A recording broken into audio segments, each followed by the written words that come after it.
अस्सलाम वालेकुम दोस्तों, मैं हूं अय्याज शुजा। मेरे फेसबुक पेज और यूट्यूब चैनल पर खुशामदीद। दोस्तों, इमरान खान के लॉन्ग मार्च ने हुकूमत पर लर्जा तारी कर दिया है।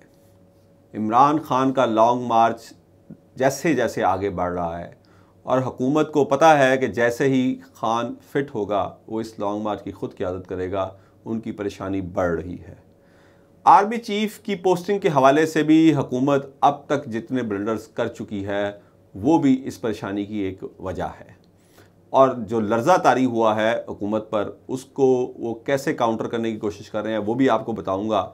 लेकिन इससे पहले ख्वाजा आसिफ की प्रेस कॉन्फ्रेंस आज बड़ी अहम थी, जिसमें उन्होंने आर्मी चीफ के हवाले से और तोशा खाने के हवाले से बड़ी लंबी प्रेस कॉन्फ्रेंस की। आर्मी चीफ के हवाले से भी उन्होंने तिफल तसलियाँ दी कि जब वक्त आएगा तो हम नोटिफिकेशन कर देंगे। इसी तरह तोशा खाने के हवाले से उन्होंने बड़े संगीन इल्ज़ामात दोबारा आयद किए इमरान खान पर, लेकिन इन इल्ज़ामात का जवाब अब इन सब को अदालत में देना होगा, क्योंकि कप्तान ने, मैंने जैसा कि आपको अपनी पिछली वीडियो में बताया था, कि इन सब को उसमें खींचने का फ़ैसला कर लिया है। और आर्मी चीफ के हवाले से ही बहुत बड़ी डेवलपमेंट है कि इमरान खान अब वो वाहिद बड़ी सियासी शख्सियत है जिसको अपनी ताकत का भरपूर अंदाज़ा है, और वो बबांगे दहल ये कह रहा है कि हमारा ये मसला ही नहीं है कि आर्मी चीफ कौन तैनात होता है, हमारा सिर्फ एक ही एजेंडा है, वो है कि जल्द अज जल्द इंतखाबात। यानी इस वक्त जबकि नवाज शरीफ, आसिफ जरदारी और तमाम अपनी अपनी मर्ज़ी का आर्मी चीफ लगाने के लिए पूरा जोर लगा रहे हैं, इस वक्त इमरान खान, जिस पर इन सब ने इल्ज़ामात आयद किए थे कि ये लॉन्ग मार्च अपनी मर्ज़ी का आर्मी चीफ तैनात करवाने के लिए है, वो सब एक्सपोज हो चुके हैं। अब मैं आपको बताता हूँ कि इमरान खान का लॉन्ग मार्च जो है उस पर हुकूमत जो है वो क्यों इतनी खौफज़दा है और उस पर लर्जा क्यों तारी है। दोस्तों, अब से कुछ देर पहले मौलाना फजलुर रहमान साहब ने प्रेस कॉन्फ्रेंस की और मेरे ज़राए के मुताबिक ये प्रेस कॉन्फ्रेंस उनसे करवाई गई। इस प्रेस कॉन्फ्रेंस में उन्होंने दोबारा अपना वो फिक्रा दोहराया कि इस्लामाबाद की ज़मीन बहुत गर्म है, इनके तलवे बड़े नाजुक हैं, जल जाएंगे। लेकिन असल मसला ये नहीं था। असल मसला वो धमकी थी जो उन्होंने दी। और वो धमकी क्या थी? वो धमकी ये थी कि अगर ये रावलपिंडी पहुंचते हैं और हम भी अपने कारकुनों को कॉल दे दें और वो भी रावलपिंडी पहुंच जाएं, तो क्या कोई गली कूचा इनके लिए खाली बचेगा? नाज़रीन, ये वैसे ही मौलाना फजलुर रहमान को इस्तेमाल करने जा रहे हैं नवाज शरीफ और आसिफ जरदारी, जैसा कि उन्होंने अक्टूबर 2019 में इस्तेमाल किया था। मैं आपको बताता हूँ कैसे किया था। 4 अक्टूबर 2019 को मौलाना फजलुर रहमान ने वज़ीर आज़म से इस्तीफ़ा मांगा और उनको इस्तीफ़े के लिए मजबूर करने के लिए आज़ादी मार्च 27 अक्टूबर 2019 को कराची से शुरू किया। और कराची से होता हुआ ये मार्च इस्लामाबाद, इसको 31 अक्टूबर 2019 को पहुँचना था। और इसमें पाकिस्तान की 2 बड़ी अपोजिशन जमातों, उस वक्त की मुस्लिम लीग नून और पीपल्स पार्टी ने कहा था कि अगरचे वो जिस्मानी तौर पर आज़ादी मार्च में शरीक नहीं होंगी, लेकिन वो इसकी हमायत करती हैं। उस वक्त नवाज शरीफ साहब पाकिस्तान में मौजूद थे और कोट रखबत जेल में कैद थे।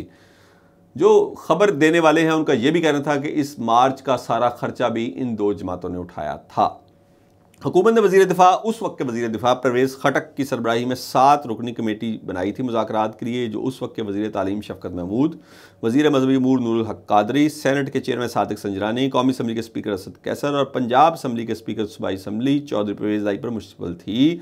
और इन्होंने मुज़ाकरात किए, लेकिन रहबर कमेटी ने वज़ीर आज़म के इस्तीफ़े का मुतालबा कर दिया। 27 अक्टूबर को जो ये मार्च शुरू हुआ, ये कराची के इलाके से शुरू हुआ, सुरहाब गोड से, और ये मार्च 13 नवंबर 2019 को इस्लामाबाद में ख़त्म हो गया।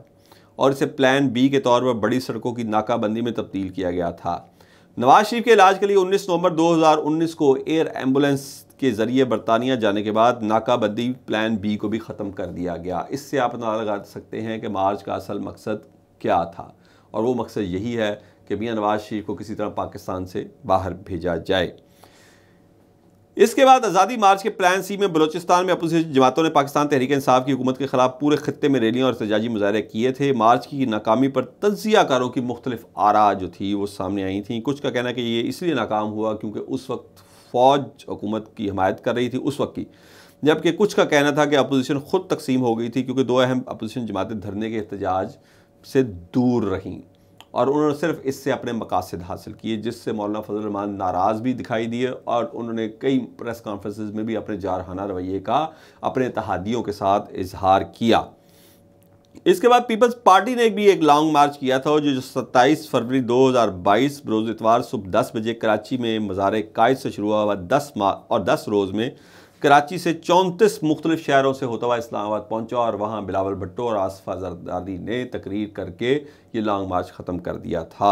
ये लॉन्ग मार्च महंगाई के ख़िलाफ़ था। मुस्लिम लीग नून की नायब सदर मरियम नवाज़ और हमजा शहबाज ने 26 मार्च को लाहौर से महंगाई मार्च शुरू किया जो 28 मार्च को इस्लामाबाद पहुंचा।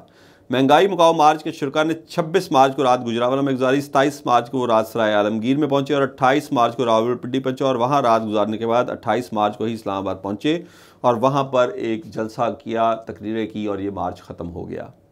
दोस्तों, ये सारी तफसील आपको बताने का मकसद ये था कि इन तीनों जमातों के मार्च में कहीं भी उस वक्त की हुकूमत तहरीक इंसाफ ने अपने कारकुनों को कॉल देने की धमकी नहीं दी, जो इन तमाम जमातों से बड़े बड़े जलसे करके माजी में दिखा चुकी है और अब भी उनके जलसे इन तमाम जमातों से बड़े होते हैं। इमरान खान ने किसी मौके पे भी ऐसी कोई धमकी नहीं दी। उन्होंने कहा कि एहतजाज जमहूरियत का हुस्न है और अपोजिशन जमातों का जमहूरी हक है। लेकिन आज जब इमरान खान अपना ये जमहूरी हक इस्तेमाल कर रहे हैं तो मौलाना फजल रहमान का इतना सख्त बयान सामने आना बड़ा मानी खेज़ है। यानी कि पीडीएम की हुकूमत को रेस्क्यू करने के लिए एक बार फिर मौलाना फजल रहमान को मैदान में उतरना पड़ा है और उनको ये धमकी देना पड़ी है कि अगर हमारे कारकुन पिंडी पहुंच गए तो क्या होगा। और इस तरह उन्होंने मुख्तदर हलकों को भी मुश्किल में डाल दिया है, जिनकी पिछली जो बहुत बड़ी कोर कमांडर कॉन्फ्रेंस हुई थी उसमें फ़ैसला हुआ था कि सिर्फ दोनों धड़ों को यानी पीडीएम की हुकूमत और पीटीआई को आपस में करीब लाने के लिए और मुज़ाकरात के लिए मदद की जाएगी ताकि कुछ लो और कुछ दो के ज़रिए इनके मुज़ाकरात हों और मौजूदा जो बहरानी सूरत हाल है वो ख़त्म हो, लेकिन फ़ौज न्यूट्रल रहेगी।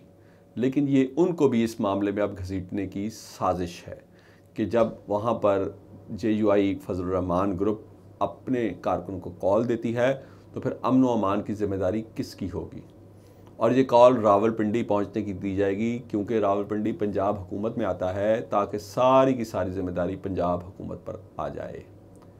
दूसरी जानिब आज मौलाना फजल रहमान से इसी प्रेस कॉन्फ्रेंस में एक सीनियर जर्नलिस्ट शाहिद असलम, जिनका इन्वेस्टिगेशन जर्नलिज्म में बहुत अच्छा तजुर्बा और बहुत अच्छा नाम है, उन्होंने एक सवाल किया कि क्या आर्मी चीफ़ के मामले पर आपसे मुशावरत की गई है। तो उन्होंने इस पर सख्ती से कहा कि इस पर मेरा कोई काम नहीं है कि मैं मशवरा दूं और ये जिनका आईनी हक है वो करें ये काम। यानी कि आर्मी चीफ़ की तैनाती के हवाले से मौलाना फजल रहमान ने उन्होंने जो सवाल किया था कि हाफिज़ आसम मुनीर को क्या आर्मी चीफ़ लगाया जा रहा है, उन्होंने मुकम्मल तौर पर लाइल्मी का इजहार किया और ये भी कहा कि ये मेरी डोमेन नहीं है, ये जिसका आईनी हक है उसको इस्तेमाल करने दें। तो इसका मतलब है कि मौलाना फजल रहमान आर्मी चीफ़ की तैनाती में शामिल नहीं हैं, लेकिन साबिक़ सदर आसिफ जरदारी और नवाज़ शरीफ और मुस्लिम लीग नून और पीपल्स पार्टी इसमें ज़रूर शामिल हैं। और इस वक्त जो मुल्क की सबसे बड़ी सियासी जमात है उसके सरबराह ने आज भी इससे लाताल्लुकी का ऐलान किया है। लाहौर में सीनियर सहाफ़ियों से गुफ्तगू करते हुए उन्होंने कहा कि आर्मी चीफ़ की तैनाती मेरा मसला ही नहीं है, मेरा मसला सिर्फ़ और सिर्फ साफ़ और शफाफ इलेक्शन है जो जल्द अज जल्द करवाए जाए। मज़ीद अपडेट्स भी आपकी खिदमत में पेश करता रहूँगा। अपने दोस्तों और रिश्तेदारों का ख्याल रखिएगा। अल्लाह हाफ़िज़।